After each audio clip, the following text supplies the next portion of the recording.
Okay, let's open tonight's meeting with flag salute. Pledge allegiance to the flag of the United States of America and to the republic for which it stands, one nation, under God, indivisible, with liberty and justice for all.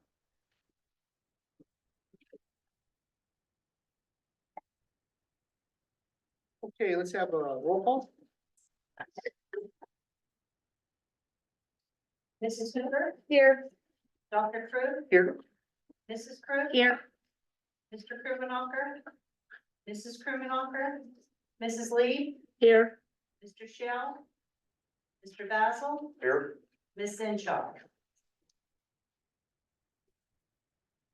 Okay, I've been advised by my by our solicitor that we need to go into an executive session right now at 6:01 p.m.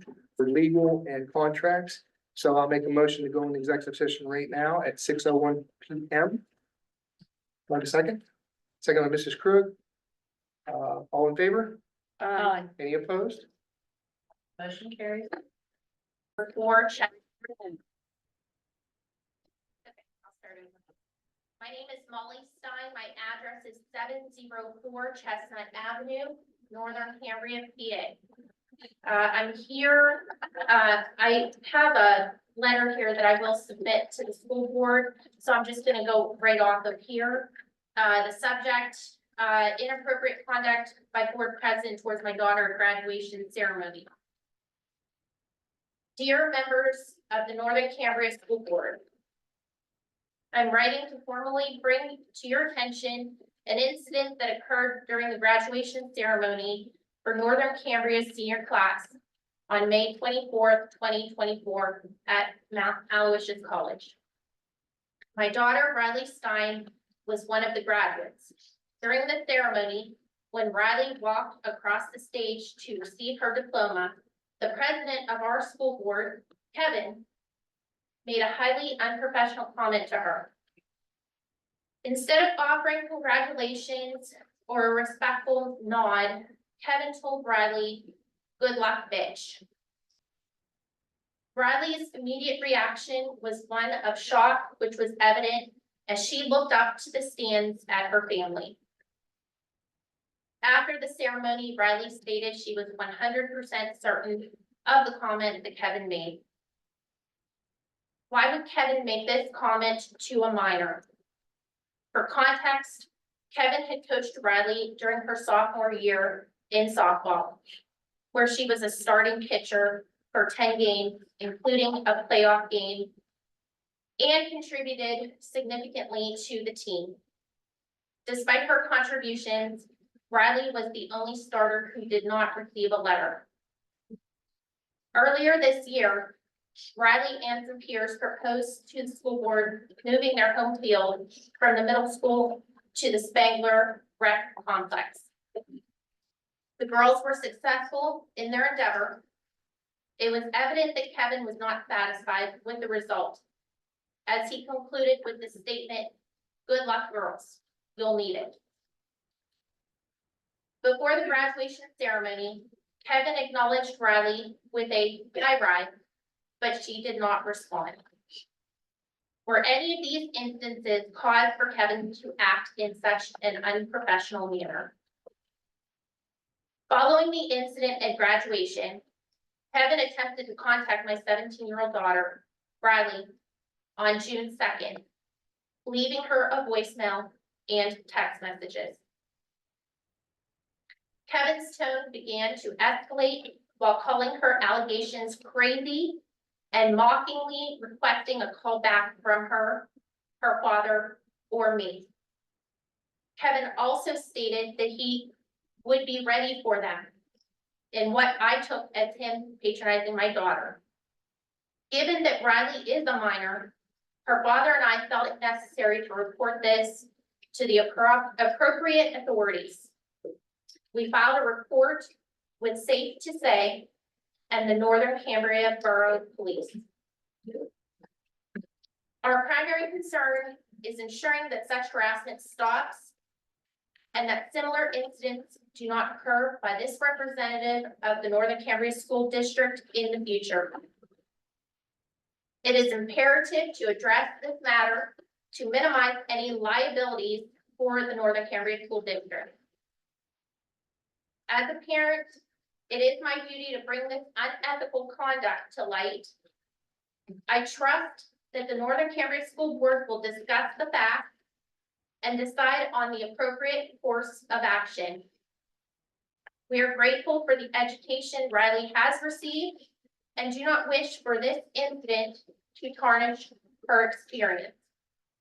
Thank you for your attention to this matter.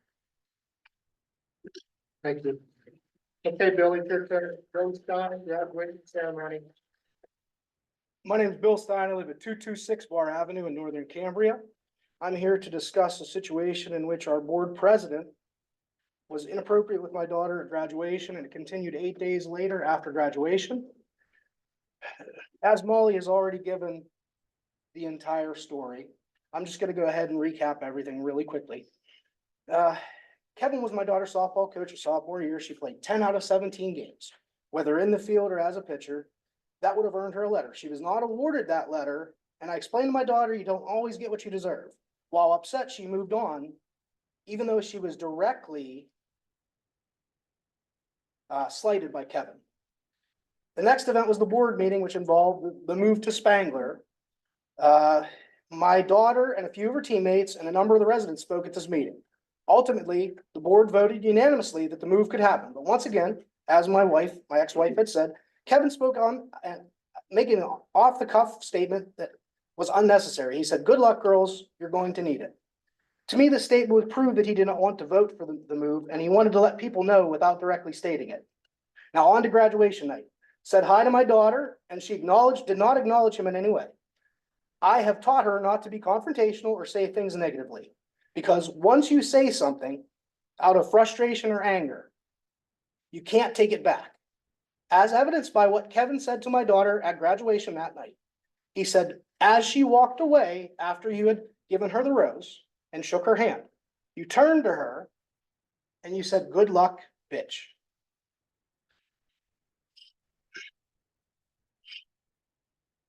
His rebuttal via the voicemail he left my daughter, he stated, instead of "good luck, bitch," he said, "Hey, pitch, how you doing?"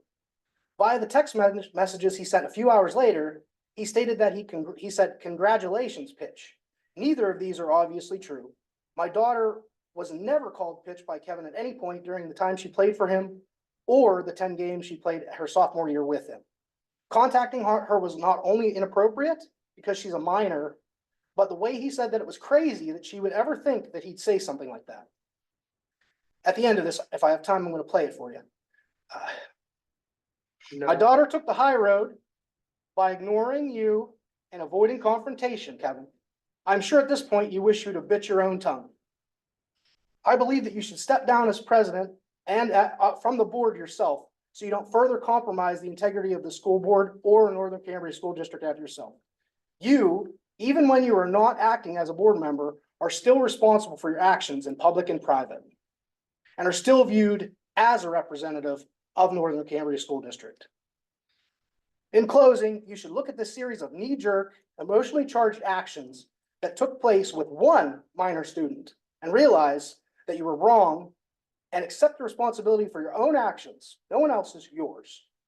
If you can't control your temper and quell your egos, then you are not able to represent this community in the correct way.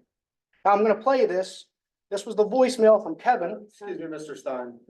He gave informed consent. This is the solicitor talking, not me. You're not playing If you're that. done with your comments, we're moving on. This is part of my comment. Can we stop the time really quickly? No, Oh, no, I'm just going to play it, and then if you kick me out, you kick me out. well, we have a motion on. You can't do that. Adjourn? He gave informed consent when he sent that voicemail. Motion to adjourn. This is inappropriate, and you, sir, are out of line. And so are you, sir, and so are you. Thank you, sir. We're moving on. Very inappropriate, and it shows what you have. I still have time. I know that's not my 5 minutes. I'm still talking. That wasn't 5 minutes. I can shoot off the cuff just like you. This is inappropriate how you all acted right now. You don't want to hear what you said because you know you were wrong. This is just like how you treat your other board members. I only came to one meeting and I was very, very upset here, and I was concerned for them, the way you treat them. Somebody would want to talk on a topic, sir, and you'd be like, yes, what do you want? Or somebody would have to get your attention so that somebody could talk on a matter. You're very out of line. You should step down. This is what you're gonna be. Don't run again. I'm done.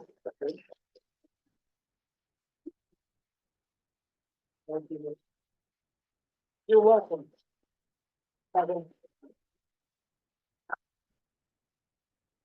Okay, I only have a couple things to say on that since it's my turn. Microphone. I in no way said anything of the kind to that young lady. My only problem I did is I tried to contact the parents, but I did not have your numbers. It's, the only it's reason- public knowledge, sir. It's public knowledge, You're sir. You done could have got talking, that. sir. You could have It's got my that. turn. Okay. I did have to look for Riley's number because she was part of my players at the time. I probably made a mistake doing that, but it was for having you guys call me. So anyway, I in no way called her any name of any kind, nor would I ever, especially after I just got done praising the people on my team that I was at graduation ceremony. So, Somebody said you thought I did called not you say something anything at like the the word was graduation. bitch. No, I said congratulations. I don't know what you thought I called I you. tried to personalize the I never would do congratulations that. in I retrospect. called you Okay, that's what you did. because you were my old picture. So, I don't had know, no but way you thought I of heard any something offense different, but I would never do that to Kind anybody. parents, I So will please, speak tonight. Go back and listen Right, to the, but we're going to move on. recording better, because I would never call you anything like that. If anybody wants to I- leave something in the meeting, come see me. I would like to add just one thing. No. The content was about the soft, the content in your speech was about soft. Okay, that's good. But, Okay, I'm Diane Waxlowski. I'm so sorry to follow this. I'm sorry you have to follow it. Bill, we Because have to what have I you have to move, say you is don't- very minor in comparison. I've served on many boards. I live at 622 Municipal Road, Montclair. I've served on many committees and boards and things. And the things that every time I open the agenda for a meeting, like I did today for tonight, I'm just so surprised at the illogical sequence of things that are in the agenda. Like I found, under personnel B, Dr. Pasonic's contract, that was Dr. Pasonic's contract. Yet I had to explain to someone at a meeting I was at why we were advertising for a new superintendent.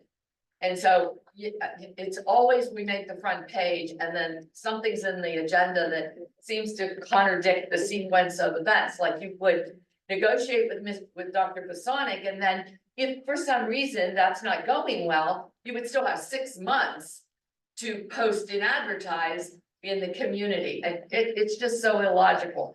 So my suggestion was that there was a suggestion by Dr. Pasonic maybe 6 months, 7 months ago about looking at maybe longer, looking at the cell phone policy. And every day in the last 7 days, no matter what station I put on, cell phones across the United States in schools are being discussed. So my suggestion tonight, which seems so childish actually, is to suggest you follow that. And you meet with your constituents, have a committee formed of community administration, teachers and students, because if the students are at the table, they'll own the policy and they will defend it with the other students. And my suggestion tonight was form that committee so that you can begin dialogue with your constituents so that you begin to build a relationship. So that then when the teachers come and say, and the non-professionals come and say they want to meet with the board, you'll feel more comfortable having that meeting. Because, that's the way institutions work. You talk to each other, communication is such a valuable tool. But, I feel like I should sit down because that was really very serious.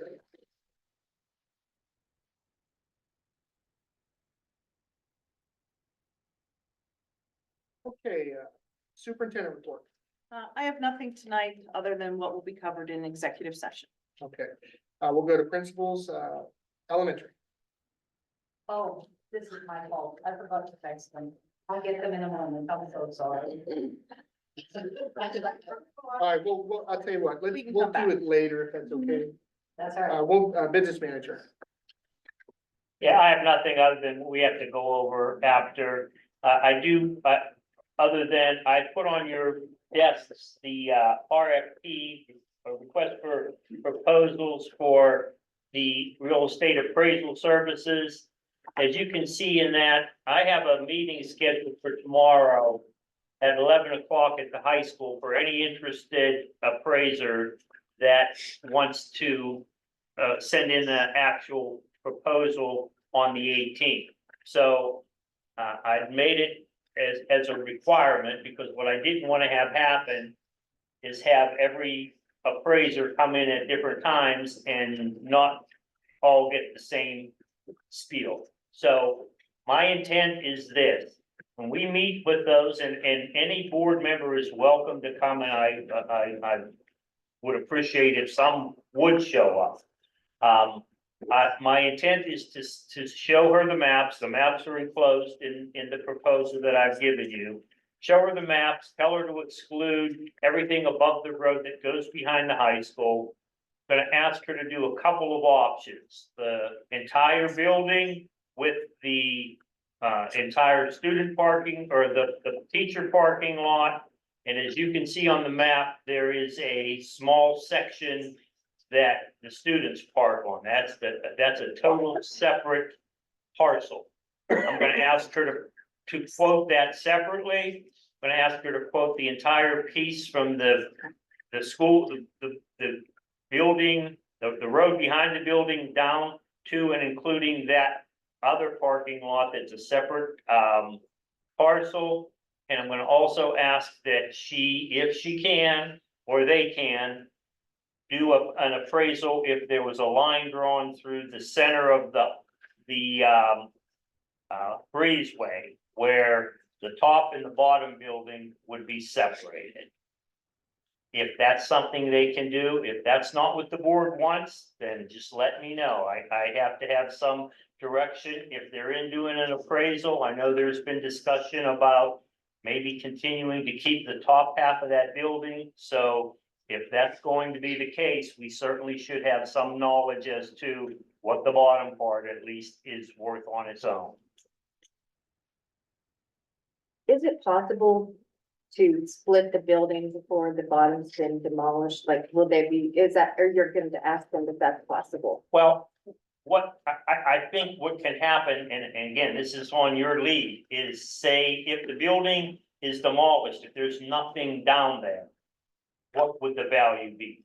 What would the value be if there was a building, the bottom portion remaining? So that if someone wanted to buy the property with the bottom portion. And again, this is all based on different things that have been discussed at the board. I'm not trying to make this decision. I'm just trying to get, once we have a person in here, that they can do the appraisal based on some guidance. Well, and is the green parking lot? If you'll see, there's a small portion there. Let me grab my, Okay. there's two, it's only two parcels that we own up there. Yes, that little green is that's the separate parking lot. Yeah, we do. Well, I don't know. if we own those. This is ours.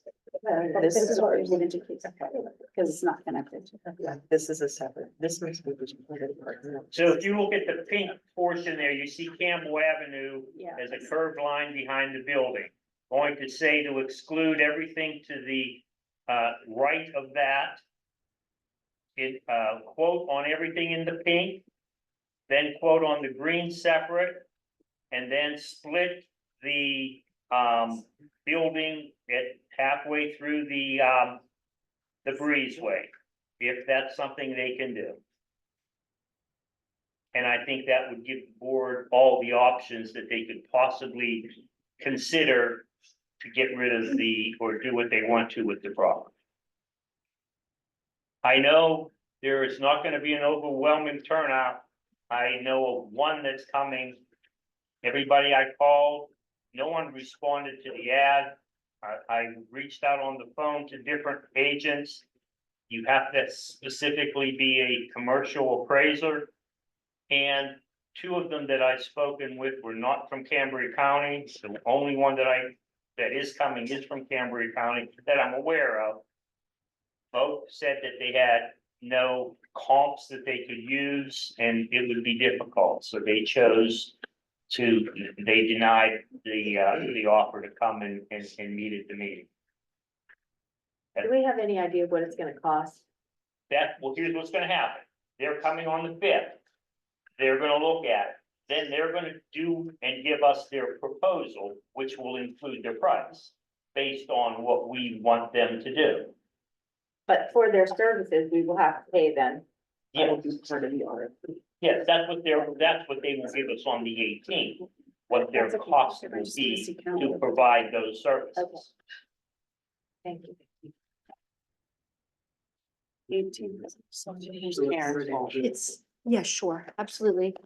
Sorry, the person who was texting, I forgot. I won't give a name.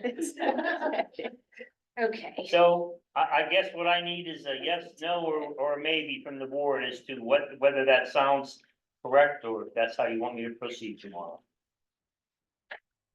I mean, we already voted to do that. Yeah. Yeah. We're good. Okay, You have the vote. again, 11 o'clock tomorrow morning at the high school. Whoever would like to show up will be there.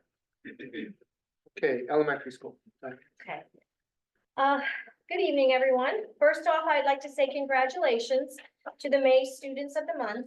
Kindergarten, Haley Whalen, first grade, Bryn Corio, second grade, Grayson Perry, third grade, Peyton Cusio, and fourth grade, Kennedy Uchecker. We're very proud of them all. Of course, May was a whirlwind of activity, from field trips to spelling bees to field days. It's always a good way to end the year, though, after all the testing and the academics, which we get that stuff in there too, but we had a great year. Preschool graduation and kindergarten graduation were both well attended and went well. We had to hold both in the back gym, the auxiliary gym, because of the situation with the auditorium and the gym. But it worked out great. We actually had the parents go in the back door, so they didn't have to come the whole way through the school. They went through the swimming pool doors. And both of those ceremonies went well. I'd like to thank everyone who helped with those. And lastly, the elementary and middle school students got to congratulate our seniors as they did their traditional senior walk through our building the day before graduation. The kids love that. And additionally, we got to, and I believe it was the same day, participate in a send-off for our state track and field champions, Ty and Dan. They drove around, and I think that's so good for the kids to see. Gives them somebody to kids to look up to, seniors to look up to. Just very exciting. And I would just like to say thank you to everybody for all your support this year. We had a good academic year. Thank you. Okay, middle school. Okay, our May Students of the Month, in 5th grade were Bella Sherry, 6th grade Macy Hoover, 7th grade Connor Riddell, and 8th grade Haley Nelson. The final chorus and band concert was held on May 8th at the high school auditorium, and it was a very big success. The seats were filled and the music was lively. Miss Valeria's 7th grade ELA class met with kindergarten students earlier this school year to interview them and create a book based on their interests in their life. So later, right at the end of May, she met with all the kindergartners and the kids read the stories to them, and they just loved it. It was really neat to see that. This middle school students held a talent show on May 21st. And it was a very small group of brave individuals that performed, but it was very well received. They sang, danced, played instruments, and performed magic tricks and comedy. So hopefully next year we'll have a bigger turnout. The 8th grade students attended Step Up Day on May 23rd to meet their new high school teachers and tour the high school. And speaking of stepping up, I just wanted to take a minute to thank some of the following teachers for their recent display of what it means to be a true example of a team player. Recently, the PJAS team made it to states, but their normal supervisor, Ms. Doherty, was on maternity leave. So we had 2 other teachers, Ms. Getz and Ms. Daisley, take them overnight to their state competition. You know, those were not students they normally worked with, so that was very nice of them to do that. And also just a big thank you to Mr. Denny Marshall, who had to accompany a student to the hospital who got injured on a field trip, riding in the back of the ambulance with that student. I know it meant a lot to the parent to have a teacher there and to the student. And also Mrs. Carol Smith, one of our aides, stayed in contact with the family that evening. They were like messaging and letting them know how the student was doing. So it was nice to see that some of our teachers go above and beyond outside of their normal school day just for the kids. No more roller skating. No more roller skating now. We're done with that field trip. No more. I have Mrs. Previch's report if you would like me to. Yeah, go ahead. if you want to. Of course, hers is long. I decided to cut a little bit about. She could take some for July. She had some different versions of the high school band completed 3 different concerts in the span of 2 weeks in May. So the band at the high school has been extremely busy. Speaking of the band, the marching band left yesterday for their trip to Orlando to perform. Tomorrow, actually, is their performance. There was also a high school band alumni reunion on May 5th. I think Dr. Fasonic participated, so that was pretty cool. Congratulations to Ty Dom and Daniel Farrell for qualifying for the state championships in track and field. Ty qualified for the 110-meter hurdles, and he was the District 6 champion with a time of 15:39. And Daniel Farrell qualified for the state championships by placing second in the District 6 championship. And the triple jump of 42:11. In FCS, 12 of our seniors in baking and pastry arts baked 700 plus cookies to serve to family and friends after the baccalaureate ceremony. And then extras were shared with the students and staff that week.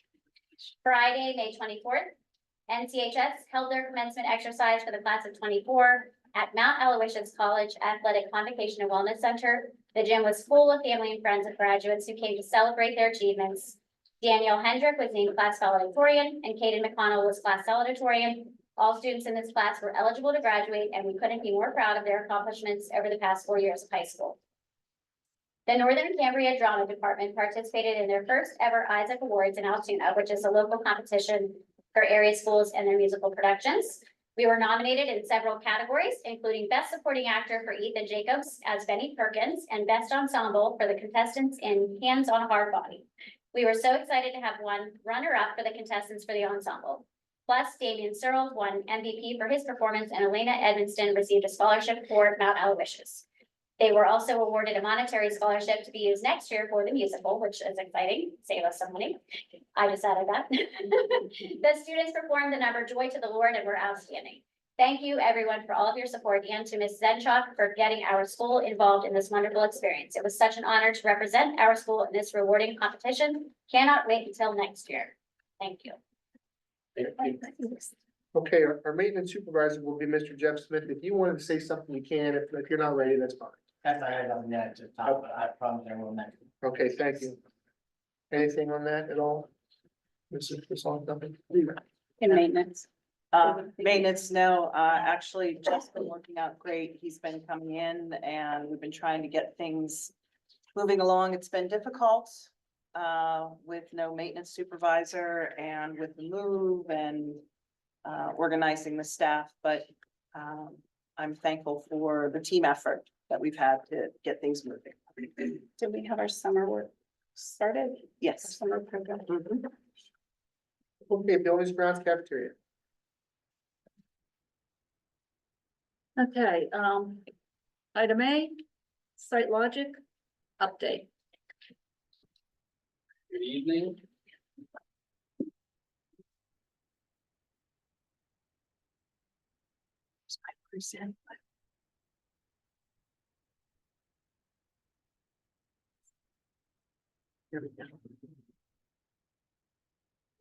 All right, so this is the update for the month of May. The breakdown's a little bit different since we're working in more areas now. Starting with the site work, we've continued the installation of the sanitary and storm utilities, installed the stormwater infiltration bed in the rear parking lot. Penelec completed the electrical service relocation on May 9th. We completed the installation of all of the caissons for the classroom addition, and we began the installation of site lighting in the rear parking lot. Here's some pictures to show the progress. Top left is the site lighting in the rear parking lot, which you can see there is the light pole bases. Bottom left is the infiltration bed in the rear parking lot for the stormwater. There will be a pervious pavement over top of that, so the water will hit that pavement, be able to go down, infiltrate through all that stone, go into the storm system and drain out from there. Top right is a picture of the completed electrical service relocation. Bottom right is pouring concrete in one of the last caissons. Phase one, the classroom addition, we completed the grade beams, so that's in conjunction with the caissons that forms the foundation for the new classroom addition. Began the installation of the underslab mechanical or I should say plumbing rough-ins, and also fire protection. And installed anchor bolts on top of the caissons and within the grade beams for the structural steel that's gonna go up. There's some pictures. Top left is the underslab plumbing rough-ins. Bottom left is the fire service line going through the grade beam into the new addition. Top right is a picture of the grade beam itself after the forms were stripped.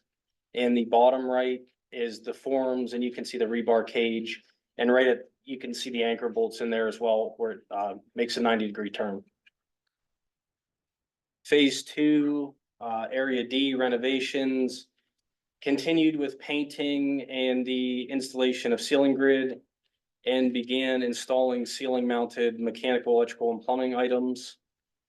Here's some pictures. Bottom left is a classroom, kindergarten room that's painted. You can see the ceiling grids in, the lights are in.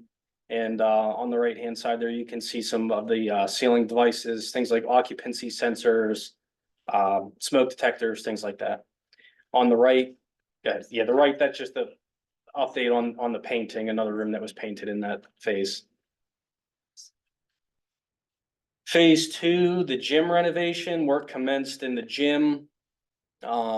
Disconnected and de-energized the mechanical, electrical and plumbing items after the bleachers were removed. We began demolition of the architectural finishes and gym equipment, removed a portion of the flooring to allow for the temporary shoring and a weather-tight partition wall, and began installing temporary shoring to support the existing structure for whenever the exterior wall is removed. Photos there on the left, that's the bleachers removed. Bottom left is the radiant heating panels being removed on the wall that's being demolished. Top right is the existing wood gym floor that was removed to allow for the picture on the bottom right. In the back of the picture, you can see that's the shoring that went up. At this point, it is all installed that will support the structure. And actually, as of now, the weather tight partition wall is going up, and that'll have insulation. It'll be completely, rain won't be able to get in. We have to keep that space conditioned so that the wood floor doesn't buckle or anything like that with humidity or heat. Phase two areas A, B, and C renovations. Disconnected and de-energized the mechanical, electrical, and plumbing items following the district move out. I know that was a big effort. Dr. Fasonic, you touched on that. Thank you guys for all your efforts there. And we began demolition of the architectural finishes in those spaces. There's some photos, ceiling tile removed. On the right, they're removing light fixtures and things like that. All right, an update on the schedule. The third schedule update was issued on May 17th.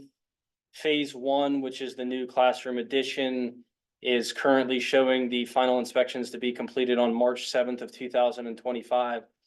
The substantial completion date for that phase is July 1st of 2025. Again, that was because of the time extension request that was submitted prior to, or whenever we found out about the electrical service relocation. So we are ahead there. Phase two, area D, which was the first phase that we began in, is currently showing 7 weeks behind schedule. The primary reason for that being behind schedule was finishes. Painting started later than it was supposed to. Ceiling started later than they were supposed to. They have not started flooring in that phase yet. Flooring was supposed to start already back in April, and ceramic tile has not started yet either. There is toilet rooms in the kindergarten rooms, which will have ceramic tile. There's also the toilet rooms off of the corridors that have a fair amount of ceramic tile. After that tile is installed, then plumbing fixtures and things like that will be installed. They obviously cannot be installed until the tile is. So we are continuing to push the general contractor to get their subcontractors here to perform that work. We're told that they should be coming sometime next week to do flooring and tile. I don't believe we've gotten a definite date on that yet, correct? Phase 2, areas A, B, and C. At this point, work has commenced in all of those areas after the district had moved out.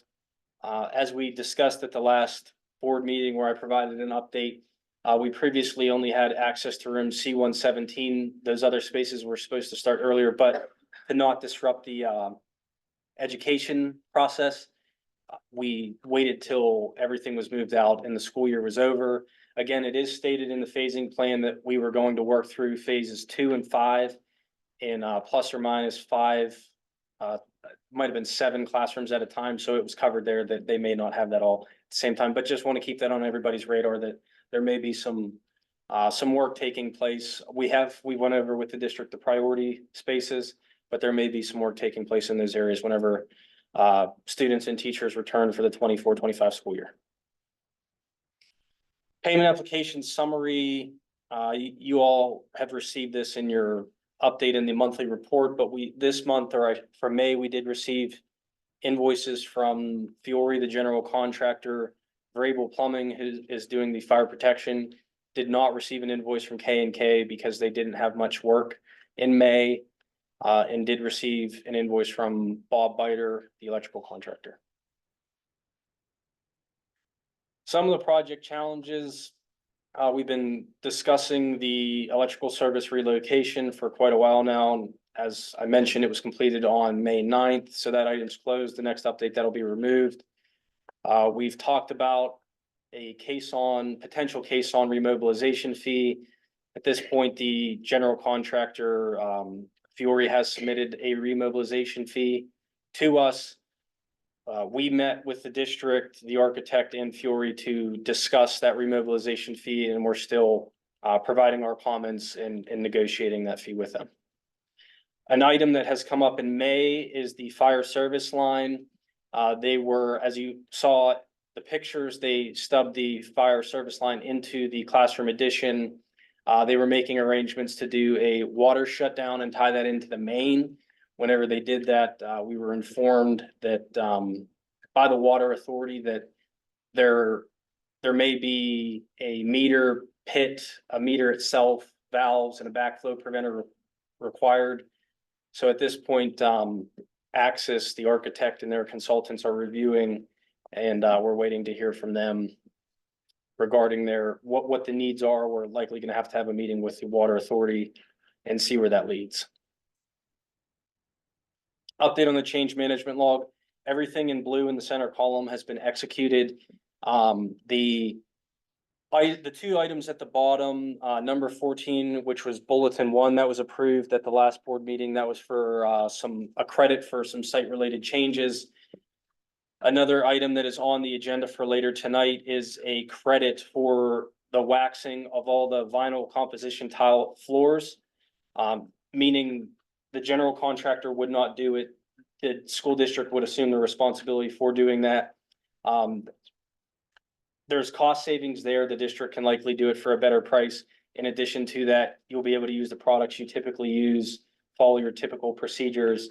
No questions about when you strip it the next time, what products to use or anything like that. So that is on the agenda for later, but that's a little bit of a background, and that credit would be from Fiore to the district for $9,500 and some change. The change management log, again, these are items that we're currently tracking and reviewing, may still be in negotiation for a lot of these items, or we have not received pricing yet from the contractors. The ads for this update was everything in May.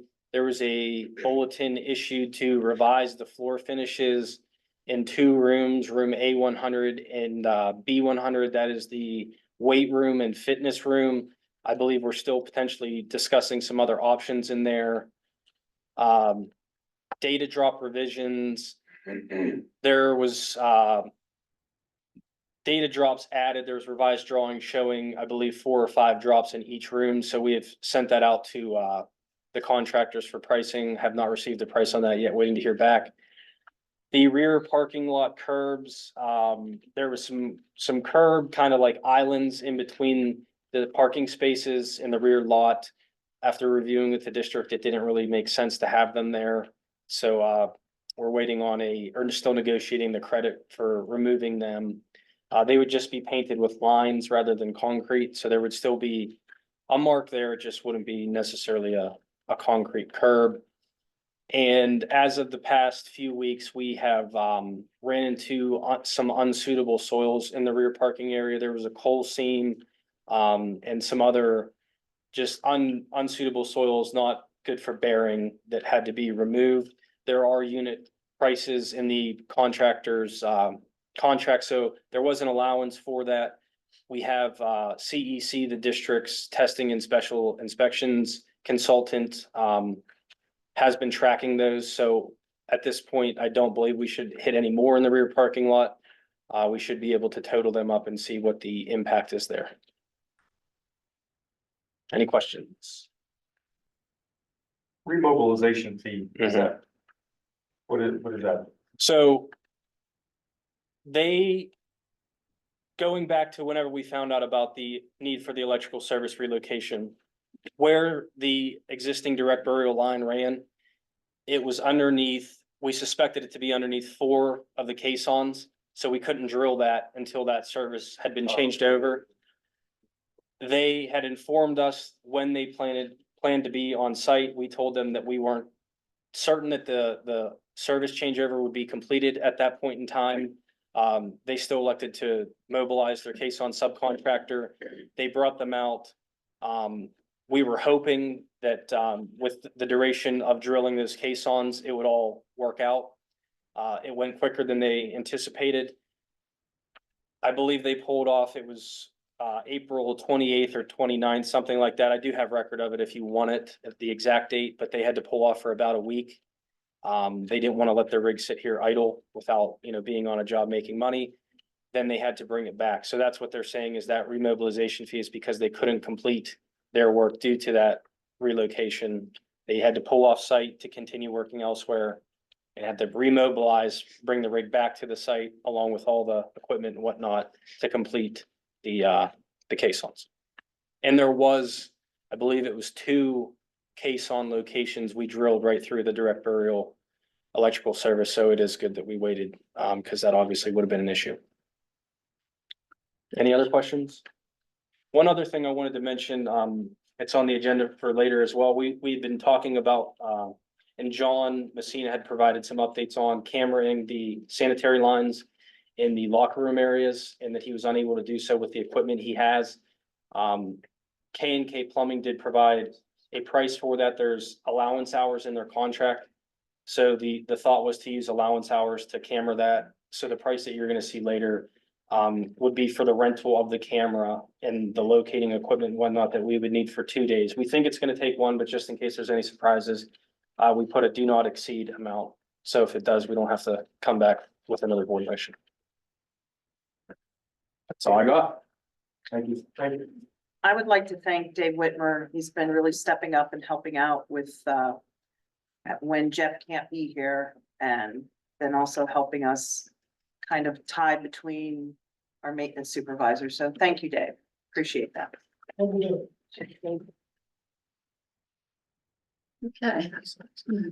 Moving on, item B, school food service contract.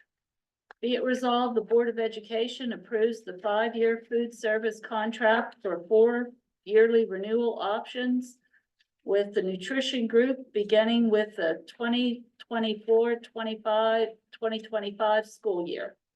The appendix I. I'll make that Motion motion. by Carol Lee, I'll second. second by Stanley Hoover. Questions or comments? Oh, go ahead, PJ. I say it every time we renew this, I would love to see us revisit. I don't think it's all on rolling, but I think it's kind of concoction of things. I know that we always have a summer food program. Our district isn't, it's not like everybody that's rich is moving into the district, so we have to be close to below the poverty level to where everybody would get free lunch. And try to figure out a way to have these parents turn in that form for us to get that. I think that would be a huge help to the district. Actually, they don't have to turn forms in anymore. We're able to show our percentages. And we are to the point, our elementary is definitely the level that we get free lunches for and breakfast for everyone. And the same, we're pretty close to the high school. So it's a very small amount that we pay to get everybody free lunches and free breakfast. And the other thing we're going to start this year, we're going to try what's called a dinner program. So maybe on Fridays, they'll also provide dinner for the kids. So kids that are staying for football or practice or things like that, they'll be able to go to the cafeteria, get something to eat. It will be free as well. So that was something that will be added as part of this service contract. So, wonderful. Anyone else? All in favor? Aye. Any opposed? Motion carries. That's 6-0. Yes.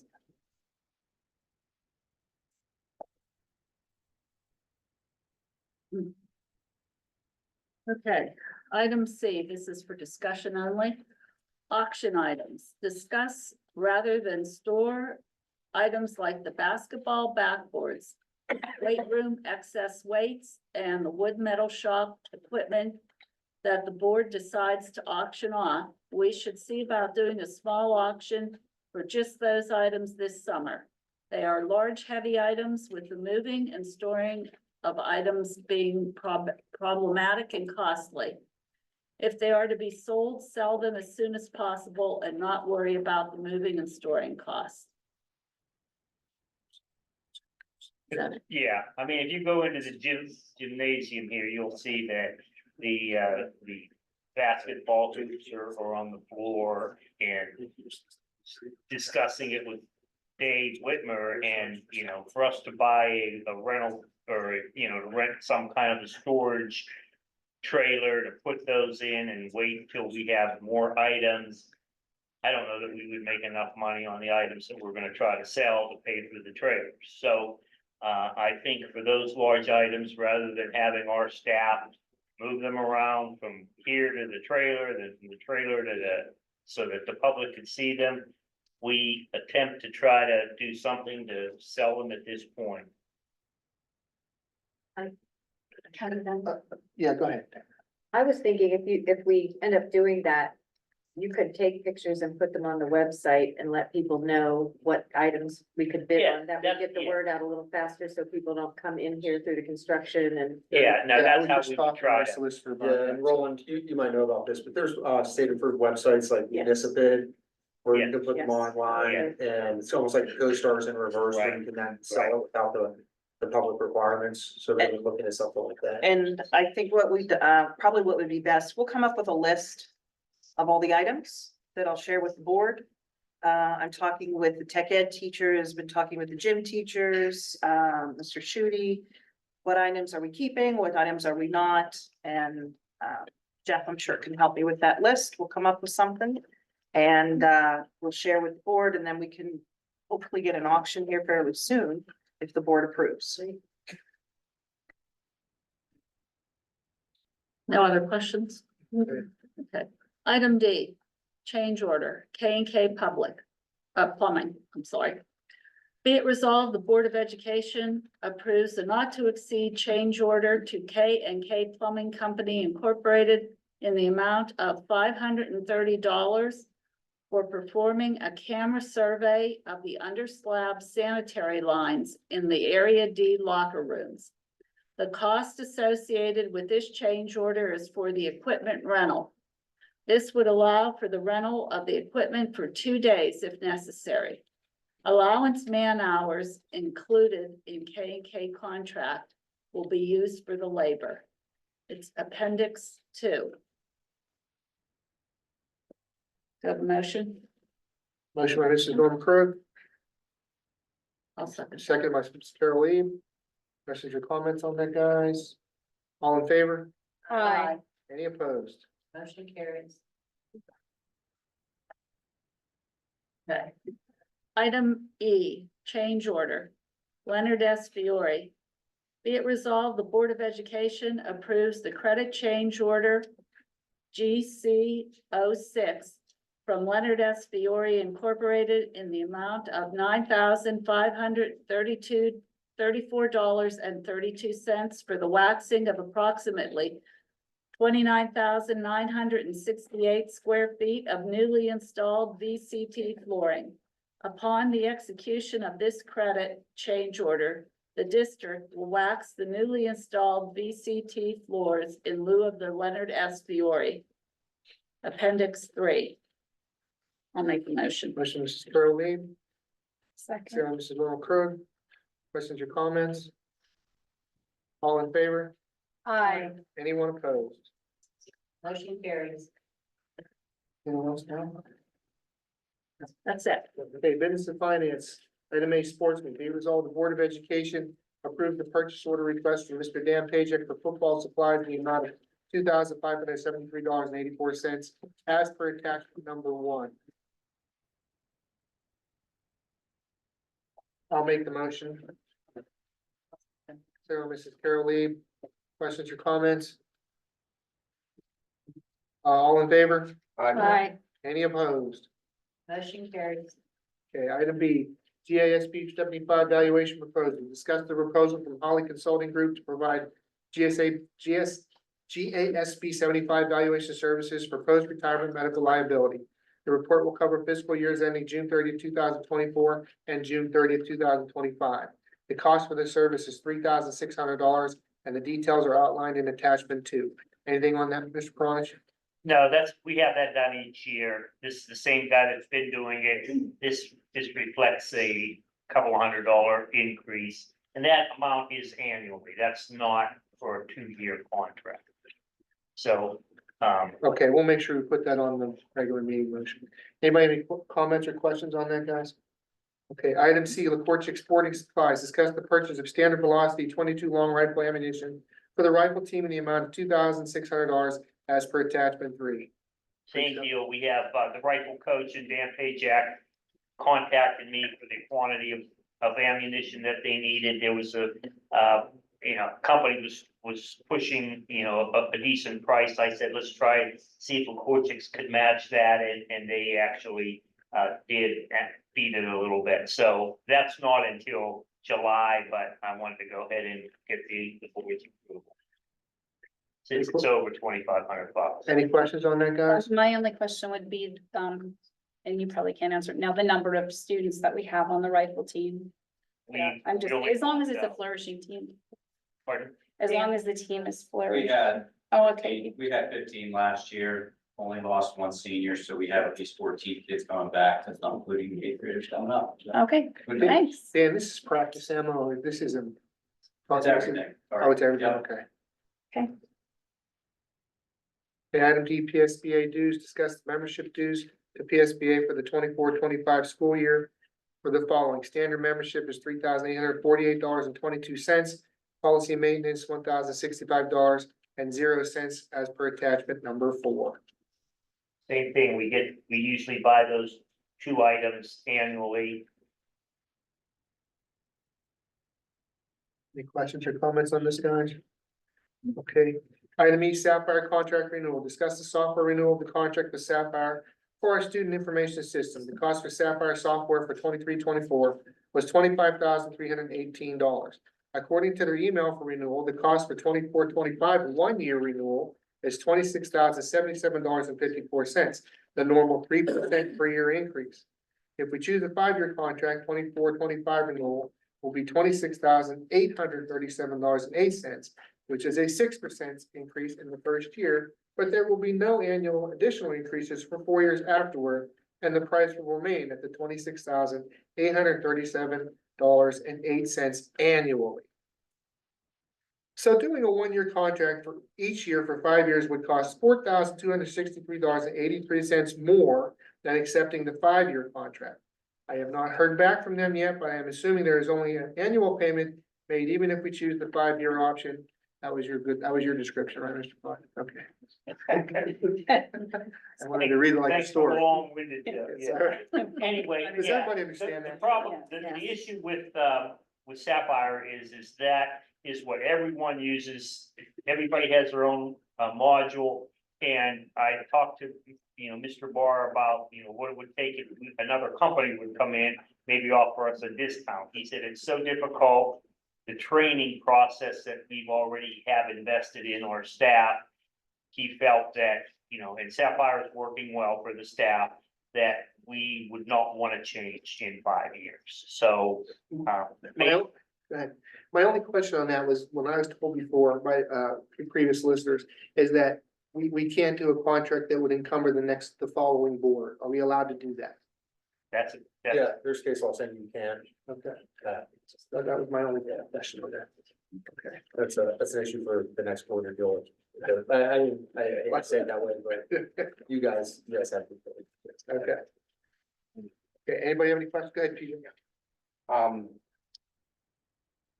Does Mr. Barr feel that Sapphire is sufficient? Like, is there anything out there that's better or worse or?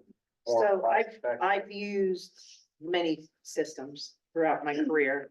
And I will tell you, Sapphire does everything that the other systems do. The hard part would be switching. We have a staff that knows how to use this, that knows how to use it well. So don't break it. Exactly. Gotcha. I'm cool with that. Anybody else? Okay.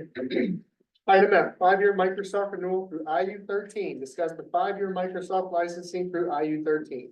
The cost per year will be $10,416.70 as per attachment number 5.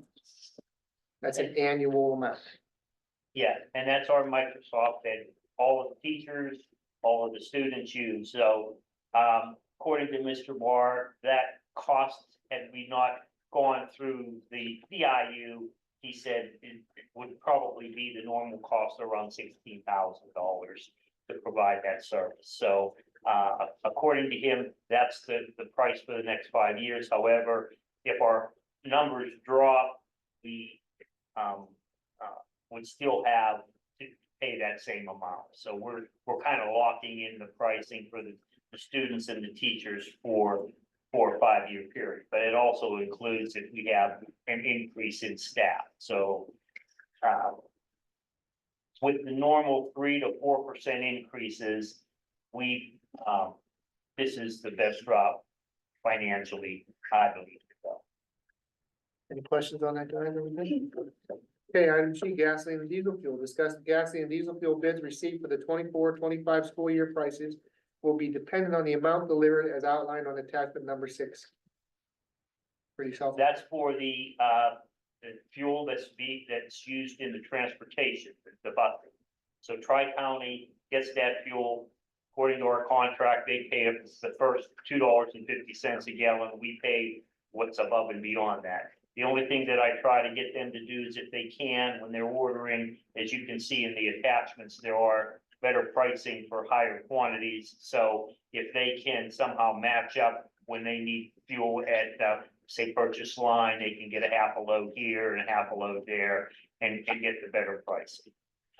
When we did this before, this is because of the fuel increase over their 12-year contract. Remember, we did a 12-year contract with them, and then we had to add this on later on.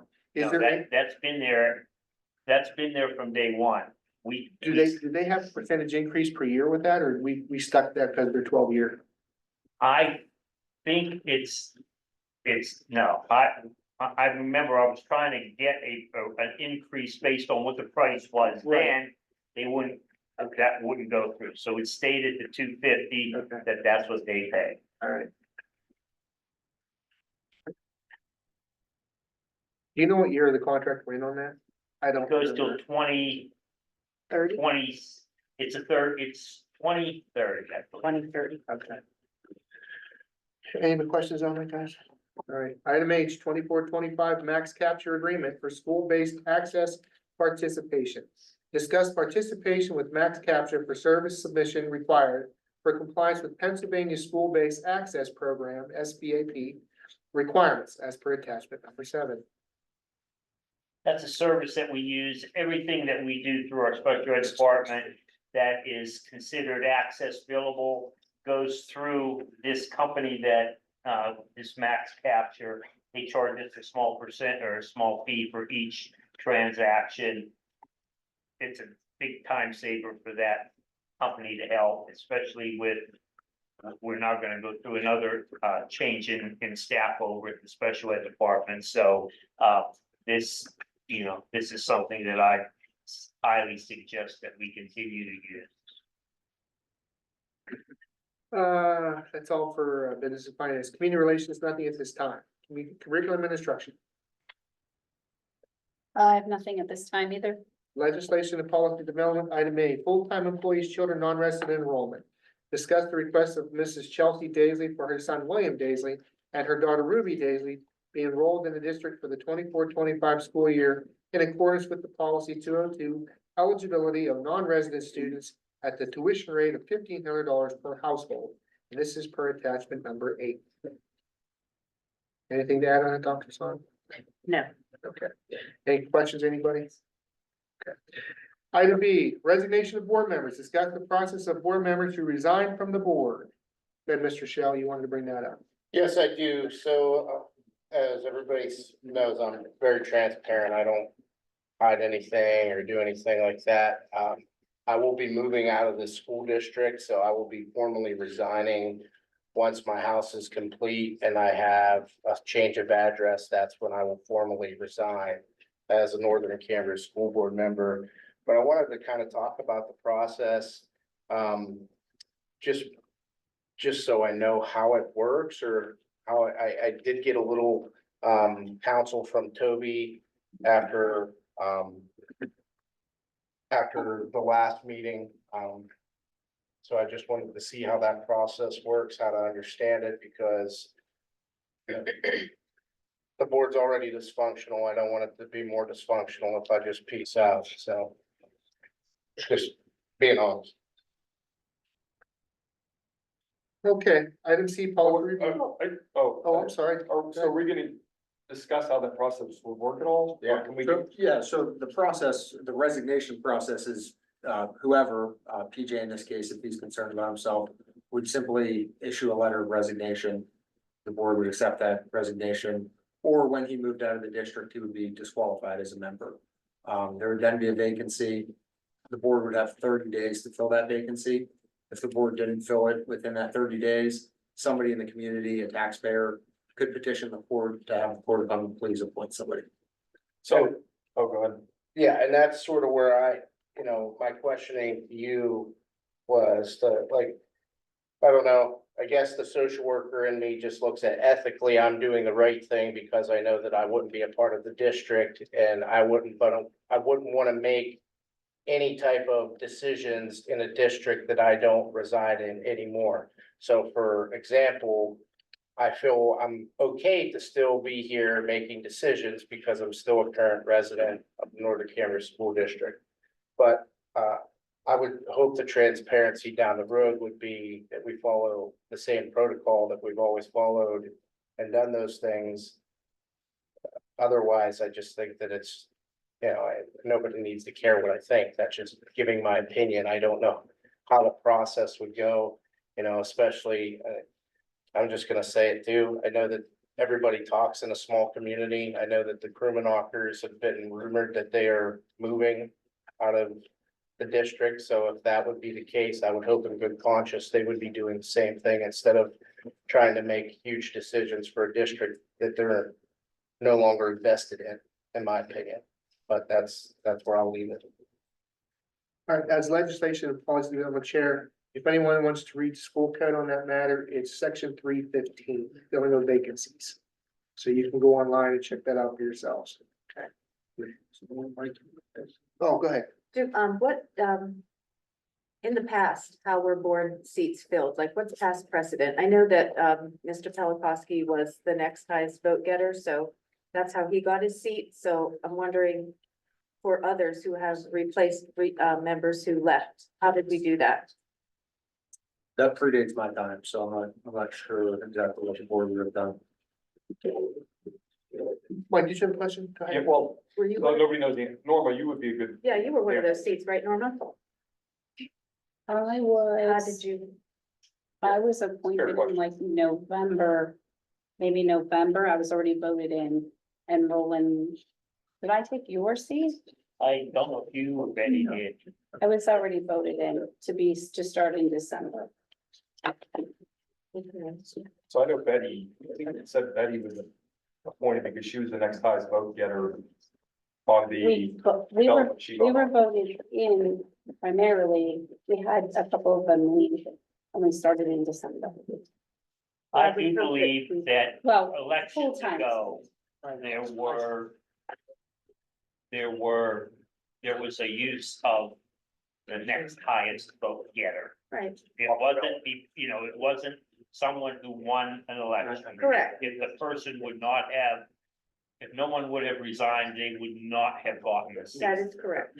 But that board at that point chose to put on, and I think that's when I sat on, we chose to put on the next highest vote getter. Right. Because just like the election, you would have been following the wishes of the people. That was the thought process there.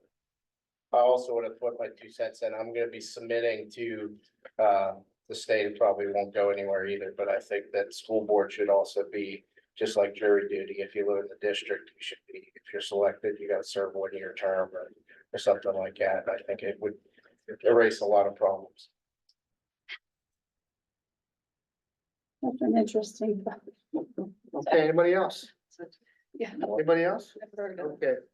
Item C, policy review, discuss the following policy open for review and adoption. Open for, what? I don't know. They're on your thing here. They're just, this is for insomnia reading. If you want to read it, you can. It's policy 222, 227, 323, 51, and 707. And then there's a new policy for adoption, policy 815.1. You can read that if you want to. It's on your agenda. You should have those presented to you when you came in, and they were posted online. So I am not going to read those. Would you like me to explain the differences or just? If you feel it's necessary, you can, yes. I can quickly do that, actually. The tobacco and vaping policies. 222, 323.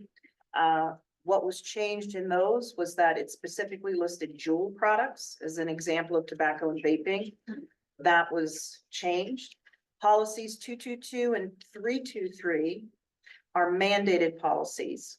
Policy 707 is recommended for legal liability purposes. And again, this is through Pennsylvania School Board Association. In policy 227 and 351, controlled substances, this was just to update the language and the legal citations to clarify that the policy prohibits the use of controlled substances, except as such use is permitted by applicable law or board policy addressing use of medications. And these policies are also recommended for legal liability. And the new policy for adoption, this is dealing with artificial intelligence. So I would recommend that everyone does look over that one since that is a new policy. But I will put those on as separate votes at the next meeting instead of all together, unless you direct me otherwise.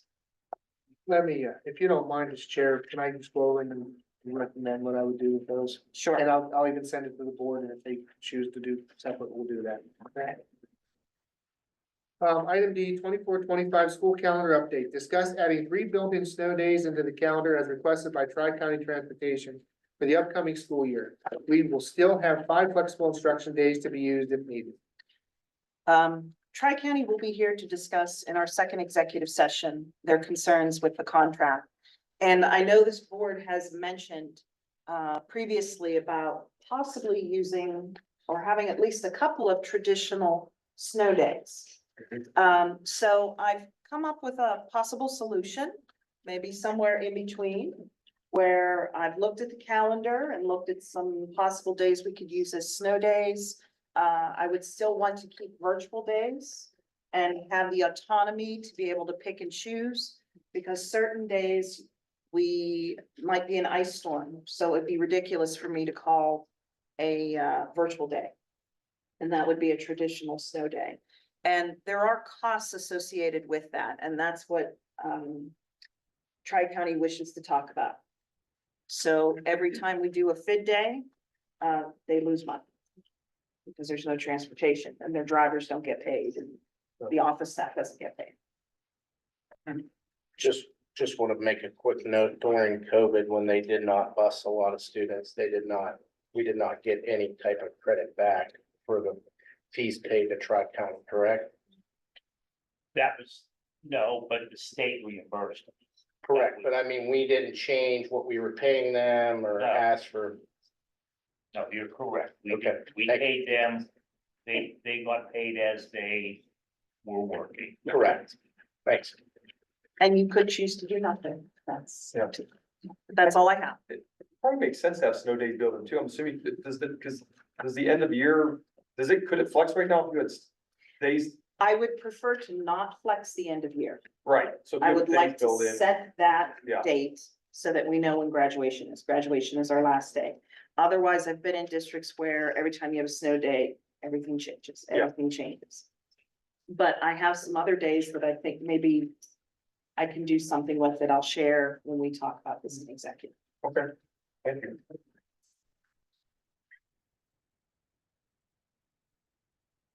That it? Yes, thank you.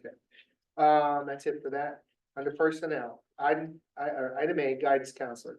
Be it resolved, the Board of Education approves providing an MOU, which means memorandum of understanding with the NCEA to allow Melissa Mastrini to obtain her guidance counselor certification as per Appendix 4.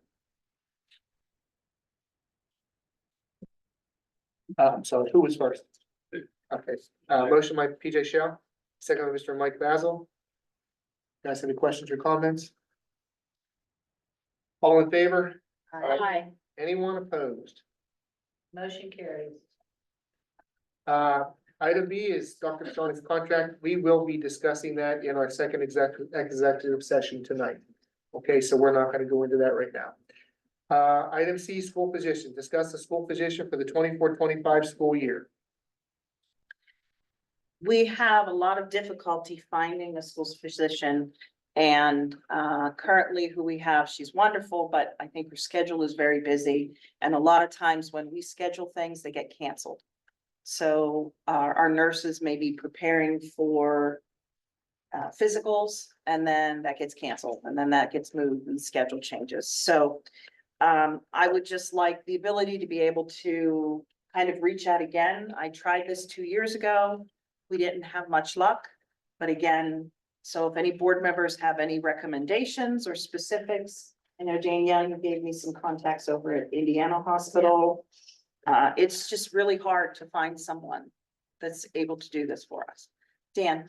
So I've already reached out. I actually reached out to Dr. Tibbet here and her daughter Sarah, who is a physician assistant, and I talked to Jabber's office in Indiana. Sarah is capable of doing my sports physicals, signing off on those. And I talked to her about providing us the medical staff at varsity football games on Friday nights as well. Her being a physician assistant, from my perspective, that's pretty much what I need. I know from legal documents, IEP wise, you need a school physician. I'm not sure if Sarah Tibbet is able to prescribe things for our school nurses. So I don't know if we want to go two different routes here, if we want to look for an actual physician to do your side of things and having Sarah Tibbet kind of do the sports side of things for me. That might work very well, actually. If we can have a PA to do the physicals and the sports things. Yeah. We're able to get the signatures from our physician Yeah. through IEPs. That's a great idea. Yeah, I think, from the signature standpoint, I'm pretty sure Dr. Centrelli is good at it. It's just getting her here physically sometimes. Right. It's difficult for her, I think. Yes. Okay, well, I'll work something up and have something for you next time then. I would make sure that she's okay to work under Dr. Santarelli? Because when they're a physician's assistant, they have to be working under a doctor. Correct, yeah, no, we Yeah. talked about that as well, like her working under Dr. Jabber, her signing off this physical is really essentially Dr. Jabber. Jabber signing off, this yeah. physical, Yeah. So I don't know if she's technically allowed to work under Dr. Santarelli, But maybe this doctor, yeah, Dr. Jabbers, yeah, I think Okay. you would be okay with Yeah. it. The way she- okay. That's all I have. Thank you. Item D, school license professional counselor, discuss the renewal of the contract with Susan L. Walker, NCC LPC for the 2024-25 school year at a rate of $50 per hour, 4 or 5 days a week, as per attachment 17A and 17B. It will only be 4 days a week, not 5. Her salary is coming from the PCCD grant. We've received those monies, and the total will be 54,000. She does a phenomenal job with our students. She's been a fantastic addition, and she works very closely with one-on-one therapy with quite a few of our students, elementary, middle school, and even some high school students. Would you be able to tell us what the total amount of PCCD grant we get every year? Yes, this year, we received 111,000 for mental health. And we received 29,000 odd dollars for safety. I can even provide you with specifics. Again, That's per annual, it's different every year. but we get some every year. So far, that might dry up, it might not. I was gonna say, it's not gonna last so much. Okay. And safety, what, are you talking, this is being used here too, or is that the SRO? The safety, yes, it's being used here, but not completely for the SRO, but Okay. some of, yes. Okay, special, I'm sorry, everybody good with that? Any questions? Any other questions? Item E, special education secretary. Be resolved, the Board of Education hires Nicole Bella as the special education secretary for the district at a salary of $12.65 per hour. This is a full-time 12-month position with benefits as outlined in Northern Cambria Support Personnel Association bargaining agreement. Do you have anything? It's Nothing to add. motion by Mrs. Norman Krug, second by Mr. PJ Shell. Now, anything? Nothing to add on there? Good one. Anybody have any comments? All in favor? Aye. Anyone opposed? Motion carries. Item F, school aides, discuss posting for 2 5-hour school aides for the 24-25 school year. With the movement of Nicole, we'll have a position open, so I would like permission to post and advertise for 2 5-hour school aides to start at the beginning of next school year. These are not additional positions, these are just filling current positions. Do we know how much the starting rate is usually? $12, $10? I think it's 12. Don't put it on the record, guy. No. Well, we can have it on the motion. You think it's 10 or 12? I think it's. We'll put that on the motion. It'll be in the contract. Item G, maternity leave. Discuss the maternity leave request from employee 3195, 10 leave from August 19, 2024 through October 10, 2024, as per attachment number 18. So this I would ask to put on as a vote for the next meeting. And she will be out the beginning of the school. Okay, anybody comments on that? Item H, school aid, discuss hiring blank as a 5-hour school aid beginning 24-25 school year. And I guess we'll talk about this in our next executive session, which will be at the end of our meeting. Nothing else to add? Pretty self-explanatory, okay? That's all we have. Staff development, Mrs. Jennifer Jensock has nothing at this time. Student activities, Nothing at this time. transportation, Item A, bus driver approval, discuss the addition of a bus driver to the Tri-County Northern Cambria bus driver list. Dr. Fasani? At this point, I'd just like to table this discussion. Okay. And get you that information at a later time. Good enough. Athletics, Item A, Chettermont Golf Course, discuss the agreement with Chettermont Golf Course to be used as the district's home course for the 24-25 golf season. Mr. Pajak. Same contract as last year. Judgemont's been good to us, we'll keep going there. Okay. Yep. Item B, head golf coach, discuss granting Brad Glickendorfer a 3-year contract as the head golf coach for the district as follows: 24-25, 2,546, 25-26, 2,622, 26-27 as negotiated.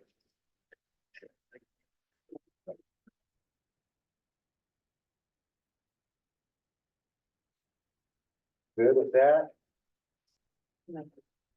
Item C, head soccer coach, discuss granting Mike Hanley a 3-year contract as the head soccer coach for the district as follows: $4,017, $4,131. Should be the 4,000, not the 6,000. And then 26-27 as as negotiated. long as it's good on the. Yeah, just make sure that that's. And my only comment there would be, do we have enough kids in all of these sports? Golf, yes, soccer is always a, I know, with Penn's Manor coming down, there's actually a lot of kids from Penn's Manor that seem to be interested. You know, it's gonna be one of those things that hopefully come August 1, I'll be able to give you a good answer on.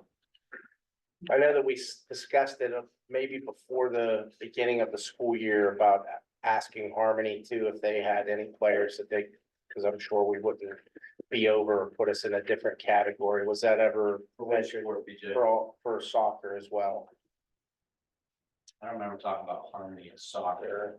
I know we talked about Harmony for other sports like football, even girls basketball, girls softball. But I know Harmony, if memory serves correct, they just made a jump over to Glendale, I know, for softball. And there was a rumor that they did basketball as well, but I'm not sure. Alrighty. Yep. Head cheerleading coach, discuss granting Corinne Basil a 3-year contract as head cheerleading coach for the district as follows: 24-25, 2,546, 25-26, 2,622, and 26-27 as negotiated.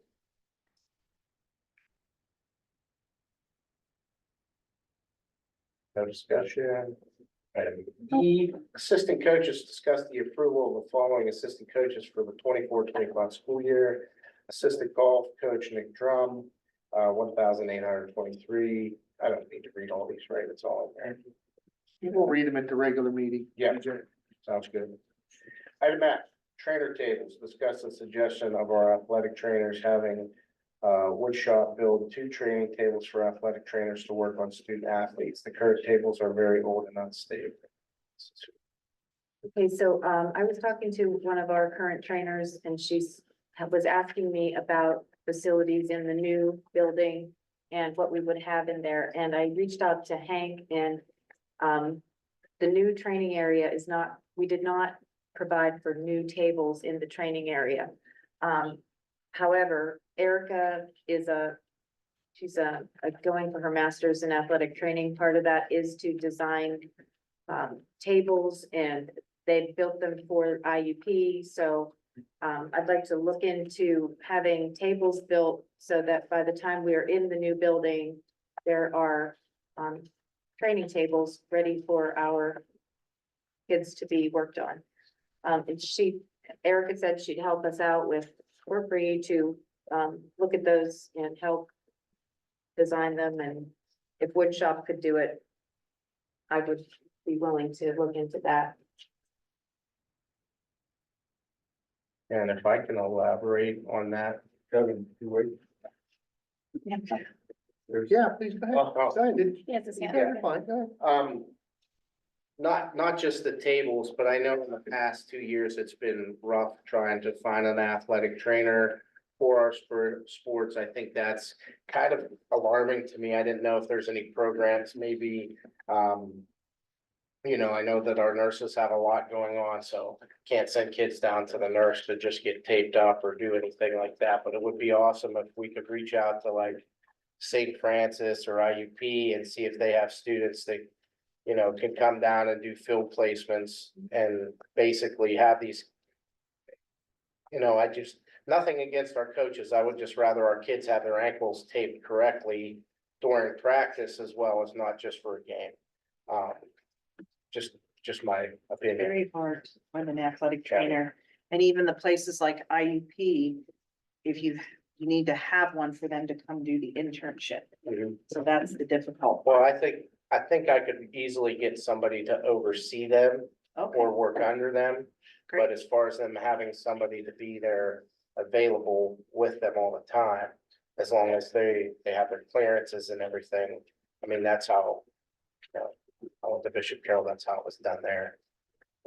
A lot of schools are actually going as far as hiring a trainer to keep on staff, because what, I don't know if everybody realizes this, if you haven't had kids in athletics, the athletic trainer that, well, for instance, we have Melanie, she's worth her weight in gold. If your child is concussed, she will walk you through that whole protocol. She'll get you to the right people to take care of whatever it is has happened to your child. My son got a concussion playing summer baseball, and she helped me to get him into the right concussion doctor.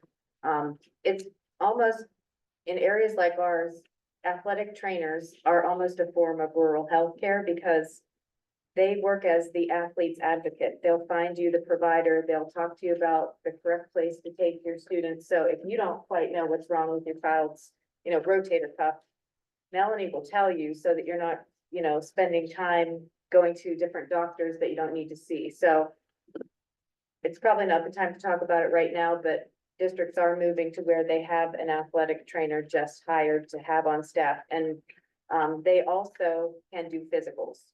I think the idea to have the PA is a fantastic one, but there's just some options there. And some of our students, we live in a district where we're not rich. So sometimes the athletic trainer is the help that those parents need if they can't afford the health care that their children might need after being injured in sports. It's just a great service to have. Okay, anybody else? One quick thing about the coaches, and this is more of a legal question. So we're discussing, you mentioned about not knowing whether or not we have enough students to participate in a specific sport that we are gonna hire a coach for. Is there a way that when we structure those contracts that they know ahead of time that if in fact the sport doesn't occur because of a number of students, that they aren't entitled, we wouldn't, if they have a month worth of practice in, then sure, we would pay them for that. I just don't want to see the district having to pay for, a whole year if in fact we don't have students. Is that, you said it's a legal question? Yeah, I mean, we can discuss that, sir. Okay, That issue's been raised before. PJ, go ahead. Yeah, I'm gonna just respectfully disagree with that. I mean, I agree, I would love to keep money in the pocket of the district, and I think when we discussed the contract with the teachers union, they should have understood that that's what we were trying to be able to navigate a lot easier. So having the hardships of doing that, hopefully the next time in discussion, they're willing to understand what kind of handcuffs they put on us contractually by doing that. I'm not saying it's not ideal for anybody, All I'm saying is that, if You would like to we sign a prorate. new contract with every new coach that comes, I don't know that there's a requirement that it has to match exactly the coach that was leaving. So all I'm saying is that when we're hiring a soccer coach in May or June, and we don't know until August whether we're gonna have enough kids, I think there should be some portion of that contract that protects the district if in fact there is. I don't disagree with that. I'm just saying that was kind of the issue too, even when we brought on new sports, that we didn't know. This coach never coached before and he's making $3,000 more than another coach because this sport in the contract gets more money, which makes 0 sense. So it should be, in my opinion, a district decision, not the contract. Danielle, you had a comment? It was just a thought as, Roland was speaking, like, and it's, if you're not finished. on No, you're good, you're good. Do, and I don't know, what role do coaches play in trying to recruit for their teams? Like, I know we have team sports that don't really require a lot of recruiting, obviously, but, say soccer, does that coach ever go out and recruit? Should we ask our coaches who are coaching sports that we're questionable on numbers to make some, efforts in the schools to recruit students, to encourage them And to I play? think that's a great idea. All I'm saying is that I think all coaches in some of these iffy sports, we kind of know we're always gonna have basketball, we're always gonna have football, you know, those types. But these iffy ones that we're having small numbers, I think there should be a discussion up front that says, if you're here for a specific period of time and it doesn't go, we will pay you for what time you have invested or some percentage based on fairness. Right. But I just don't want to see the district having to pay out, you know, a large sum of money for something that didn't occur. Right. Okay, we'll talk about this more in contract stuff, okay? So, if nobody has anything else, we are going to take a second executive session at 8:53 PM.